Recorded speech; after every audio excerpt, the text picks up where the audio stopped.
சற்று முன் கிடைக்கப்பெற்ற மிக முக்கியமான செய்தி ஒன்று வெளியாகி உள்ளது. திராவிட முன்னேற்றக் கழகத்தில் மீண்டும் ஒரு மிகப்பெரிய ஒரு சர்ச்சையை ஏற்படுத்தியுள்ளார் திமுகவின் அமைச்சர் பன்னீர்செல்வம்.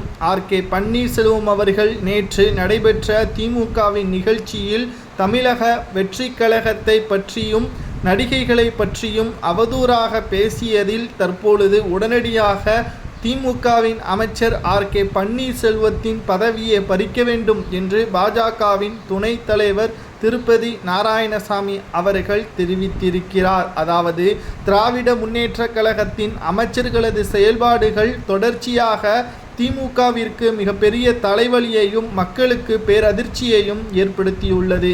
ஆட்சி அதிகாரங்கள் இருக்கிறது என்பதற்காக மேடையில் என்ன வேண்டுமானாலும் செய்யலாம், என்ன வேண்டுமானாலும் பேசலாம், யாரும் கேள்வி கேட்க முடியாது என்ற திமிரிலும் ஆதங்கத்திலும் பேசி வருகிறார்கள். பொன்முடி சமீபத்தில் குறிப்பிட்ட சமூகத்தினரையும் பெண்களையும் இழிவாக பேசியதன் காரணமாகத்தான் அவரது பதவி தற்பொழுது பறிக்கப்பட்டிருக்கிறது.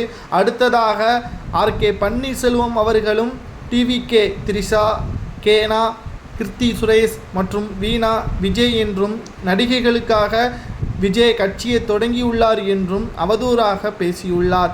இதனால்தான் தற்பொழுது பிற கட்சிகள் உதயநிதி என்ன திரைப்படத்தில் நடிக்காமலா வந்தார், அவர் நடிகைக்காக பால்டாயிலை குடிக்கதானே செஞ்சார் என்றும் பாஜகவின் துணைத் தலைவர் திருப்பதி நாராயணசாமி அவர்களும் இணையதளத்தில் பதிவு ஒன்றை செய்துள்ளார். திமுகவின் அமைச்சரின் இவ்வாறு மோசமான செயல்பாடுகளுக்கு அவரது பதவியை பறிக்க வேண்டும், திராவிட முன்னேற்றக் கழகத்திற்கு ஆபத்தை ஏற்படுத்தக்கூடியவர்கள் வெளியே இருந்து வர வேண்டாம், திமுகவின் அமைச்சர்களே போதும் என்று பலரும் சமூக வலைதளங்களில் பரப்பி வருகிறார்கள்.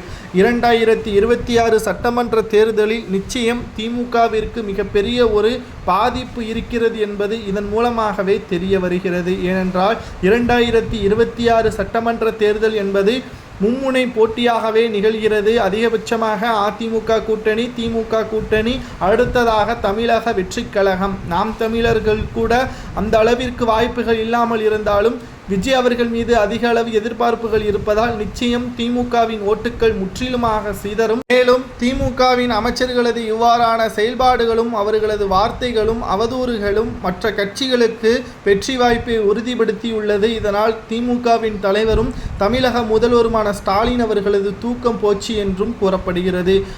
பன்னீர்செல்வம் அவர்களது பதவியை பறிக்கலாமா? கடும் கோபத்தில் விஜய் அவர்களது தொண்டர்கள் இருக்கிறார்கள். பதவியை பறிக்கும் வரை நிச்சயமாக திமுகவிற்கு எதிராகத்தான் போராட்டத்தை நடத்துவார்கள்.